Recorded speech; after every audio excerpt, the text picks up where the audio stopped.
Minchka, apporterais-tu de l'eau, s'il te plaît?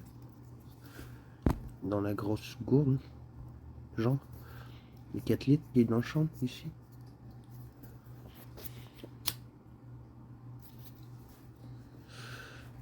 Kern.fo, numéro 2011, numéro 9, dit par lettre, Colette solaire. Dans champ, la Cagna, 2011,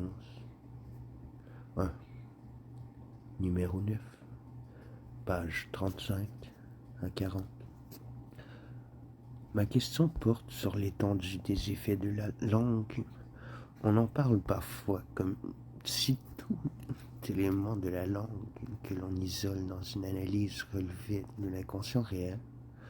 Cet inconscient que j'écris en lettres majuscules ICSR pour inscrire sa matérialité. Son hors-sens dans la graphie. Peut-être l'ai-je moi-même laissé supposer, mais ce point me paraît appeler des précisions qui ont des conséquences. La langue intégrale des équivoques qui ne comporte que le chiffre du sens n'est pas symbolique, mais réel.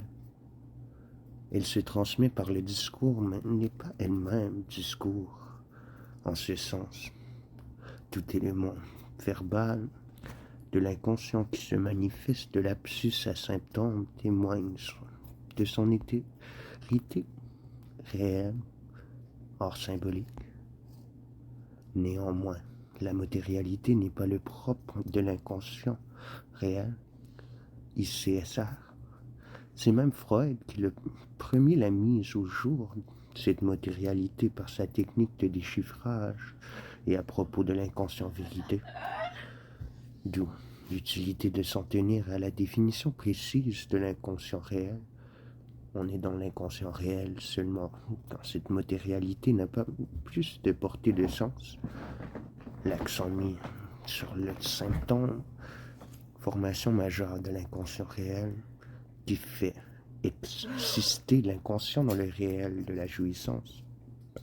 Hors sens, entre symbolique et imaginaire, cet accent ne doit pas masquer les autres effets de la langue dans l'imaginaire. Lieu de sens.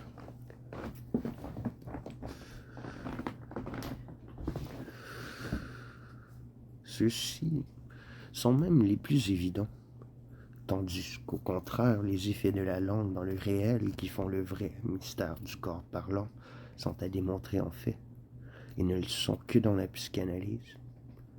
Ce problème, Lacan le formule dans la 3e, soit, après encore, quand il insiste, il n'y a pas de lettre sans de la langue. C'est même le problème, comment est-ce que la langue, ça peut se précipiter dans la lettre. Sous-entendu, la lettre de jouissance du symptôme, pour ce qui est de l'imaginaire, du sens. Je cite un récit, faire retour, avec laquelle, choisissant douce,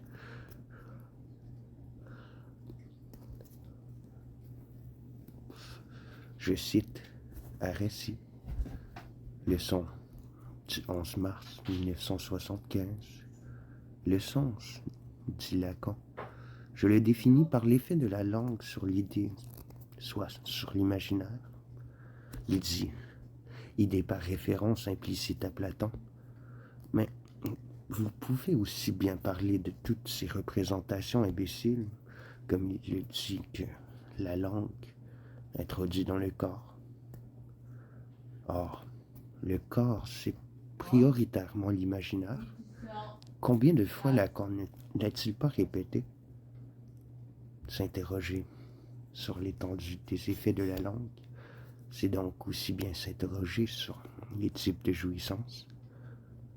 D'une manière générale, le rapport de la langue à la jouissance est double. D'un côté, elle provient des jouissances ordonnées par le discours.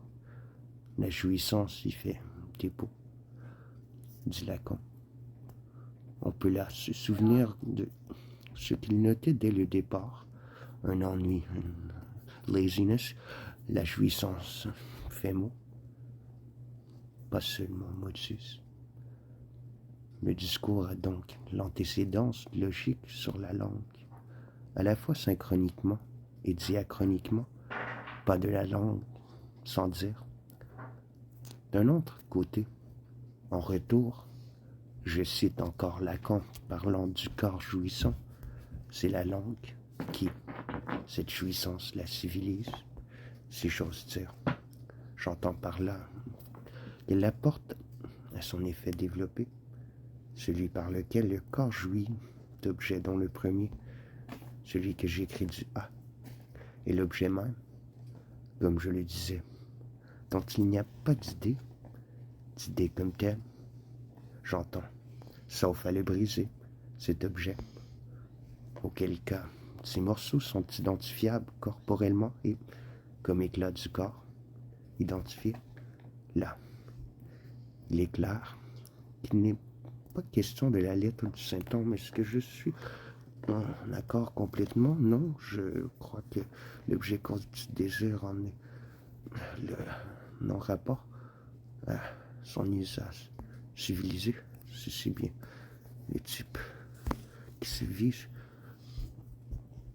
Autant dire que les effets de jouissance de la langue, c'est-à-dire les effets de la matérialité de l'inconscient sur la jouissance, ne sont pas homogènes. Contiguïté et ce partage entre jouissance de la lettre symptôme et jouissance du sens, de la vérité. Or, qu'est-ce qui fait la jouissance du sens sinon la dérivée des pulsions? Sujet? C'était ça ou c'était sujet barré? Non. Cet algorithme comme suite de mes propres lettres, comme la suite de l'ordinateur comme exemple.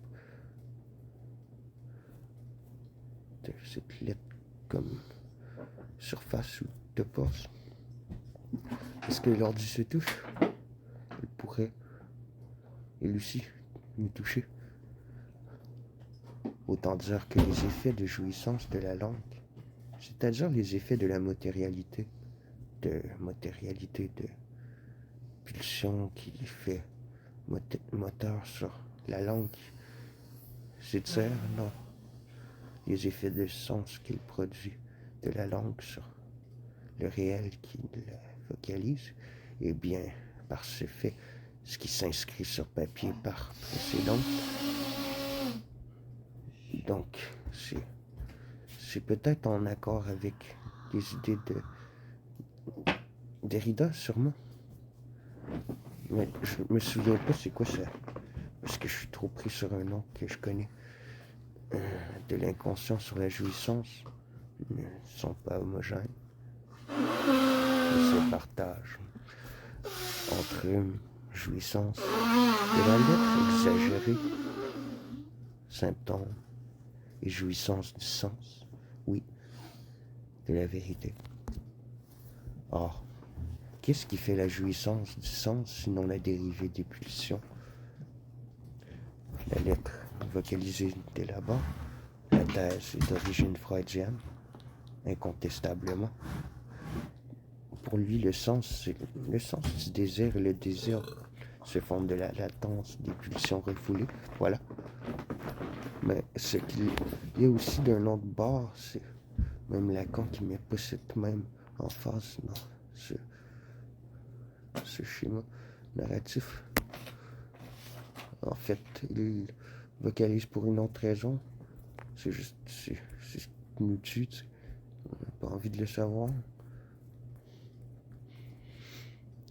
Tu comprends-tu un peu mieux? Non. Qu'est-ce qui... Je sais pas.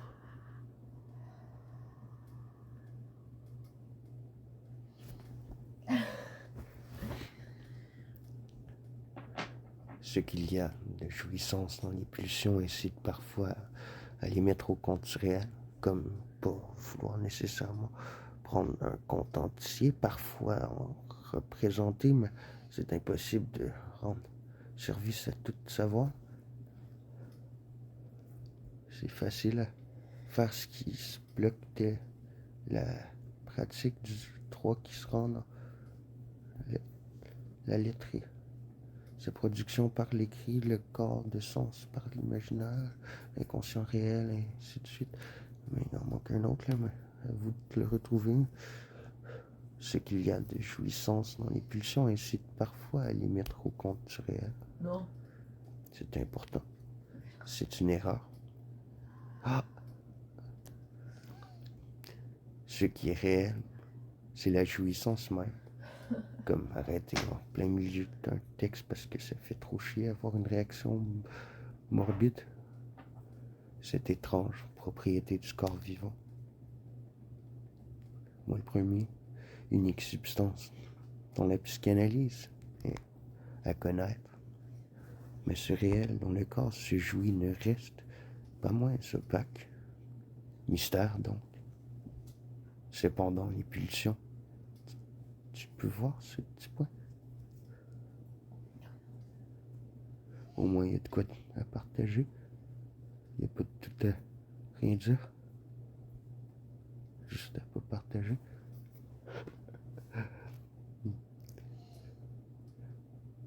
Cependant, ce qui est rare.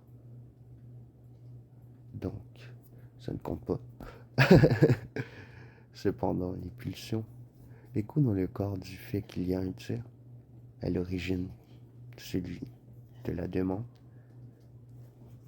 Les pulsions relèvent du corps imaginaire selon l'expression de Lacan, du corps surface, forme, sur lequel le tir, avec ses mots, a découpé les ondes érogènes et extrait les objets pulsionnels de la fonction organique concernée.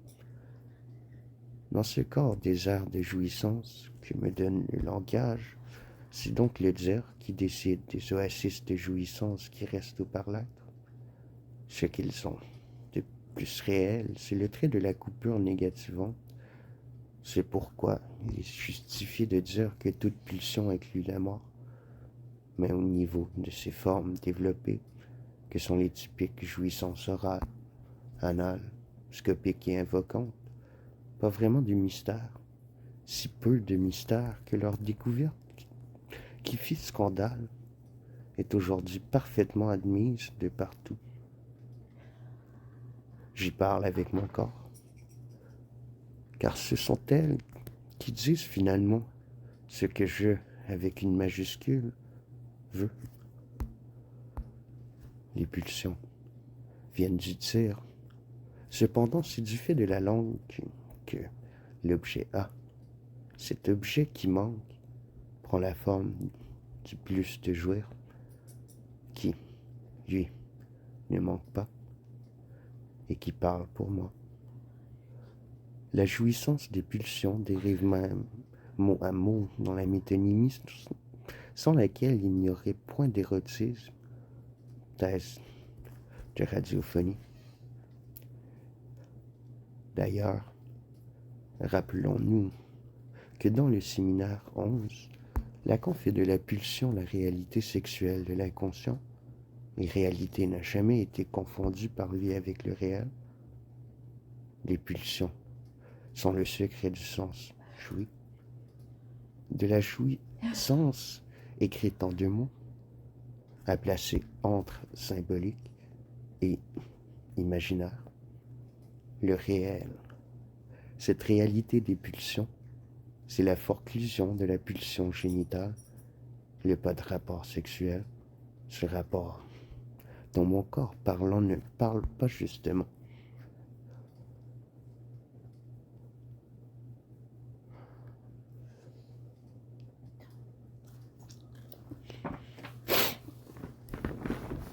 Contiguïté.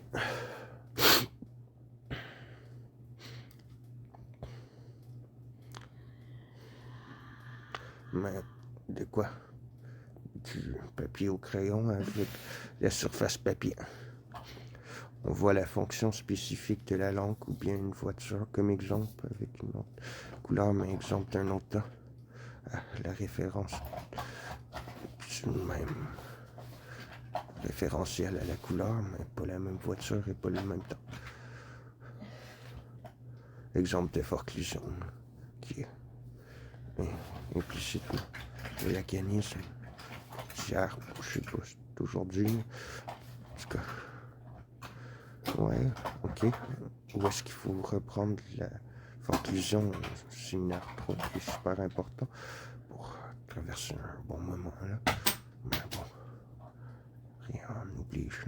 Quand je le filerai en fonction de mon désir, on voit la fonction spécifique de la langue à ce niveau pulsionnel. Les pulsions sont typifiées à partir du discours de la demande. Mais les mots de la pulsion non typiques sont propres à chacun. D'où viennent-ils? La question a été peu étudiée. Je vois les choses ainsi. La langue commune où les jouissances ordonnées par le discours a fait débout font leurs œuvres. Il n'y a qu'à puiser dans leur homophonie innombrable pour, par exemple, dans l'exemple freudien du petit curieux, passer métonymiquement du regarder du petit voyeur, to glance en anglais, au glance avec un Z en allemand, du brillant sur le nez de la dame.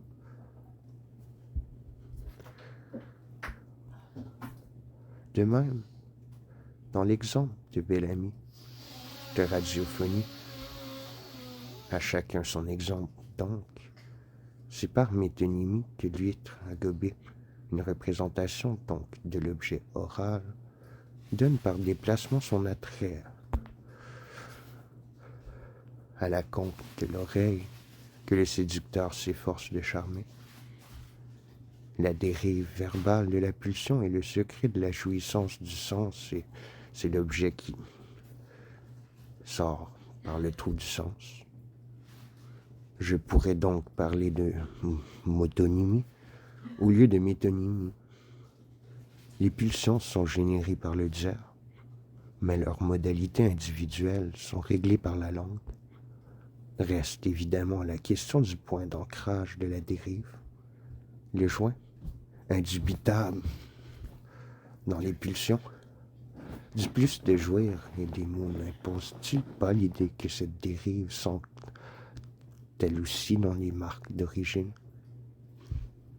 C'est de la langue originelle, non encore dématérialisée que sa dérive, au crée ensuite des équivoques de la langue ou des langues propres à chacun. J'ai beaucoup insisté sur le son, le sens, qui spécifie le bain de langage. Lacan du même bouillon, le bain prédiscursif, et sur les éléments hors sens qui s'en déposent. Mais n'oublions pas que le bain du son sans le sens ne peut pas être du choix du dire sans lequel il n'y a pas de chanson de l'entendu. Et on sait les effets de la carence de dire maternelle à l'origine. Il faut donc à la fois distinguer et articuler les marques laissées par la langue, hors sens, celles laissées par le dire qui a véhiculé la langue. Le dire laisse aussi sa marque propre au niveau du sens du désir de l'autre à l'endroit du sujet.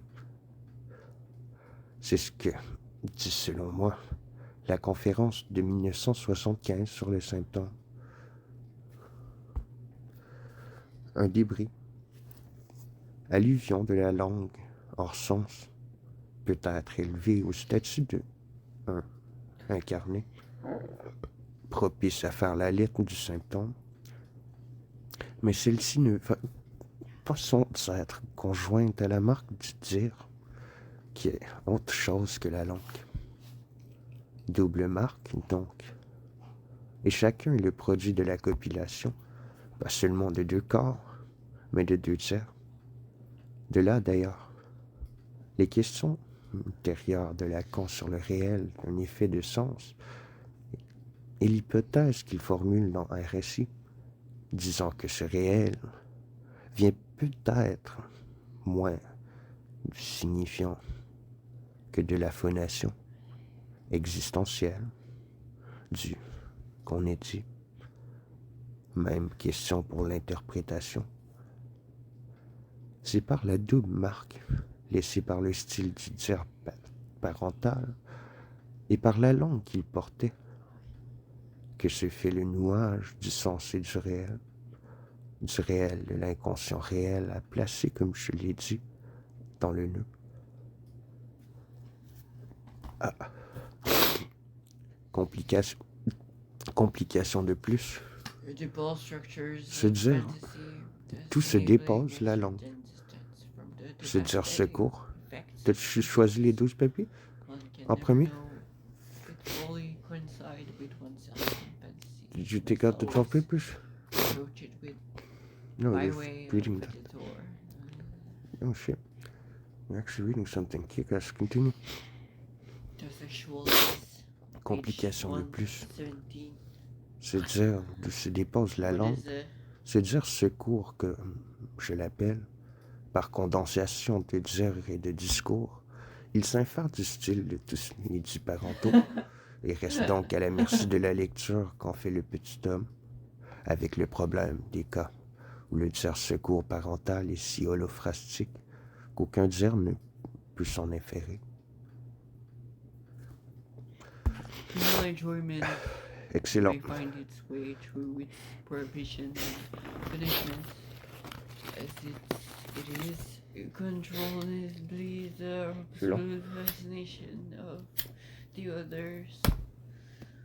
Je la trouve pas super. Reste la question qui a été soulevée dans certains des préludes du rapport de l'autre jouissance, sans majuscule à autre, là, pas toute phallique, à la langue. Comment la placer entre les deux jouissances auxquelles la langue préside, celle du symptôme et du sens?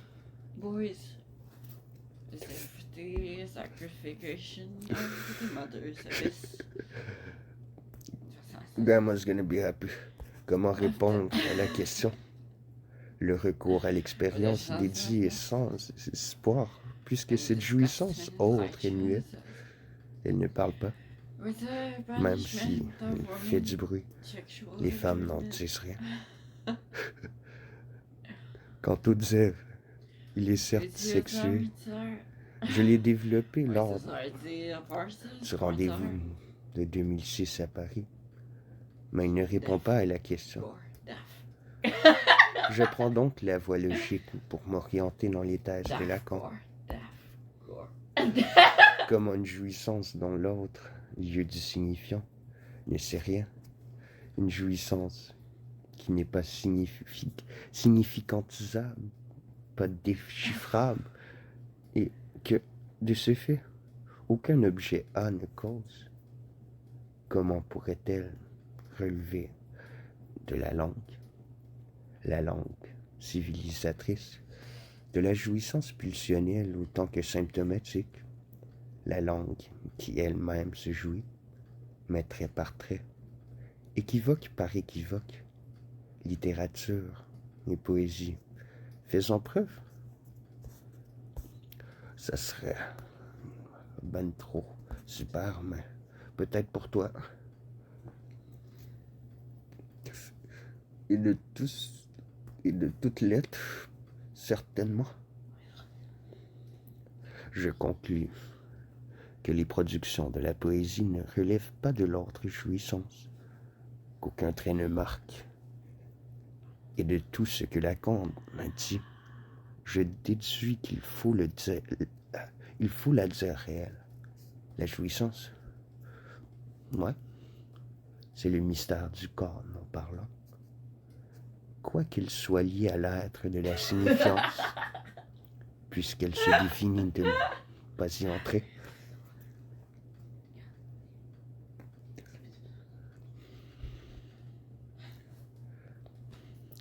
Réel, mais d'un réel qui ne fait pas l'être. Ah, c'est bien pratique. Et pas sens non plus. De ce dernier point, l'expérience en atteste. Ni l'amour, ni le désir, qui sont au niveau du sens, ne suffisent à produire ces émergences, qui sont erratiques et non élucidables. Pourtant, il est un fait que les femmes sont portées à l'écriture des journaux intimes de leur subjectivité, c'est connu, mais aussi écriture poétique ou littéraire.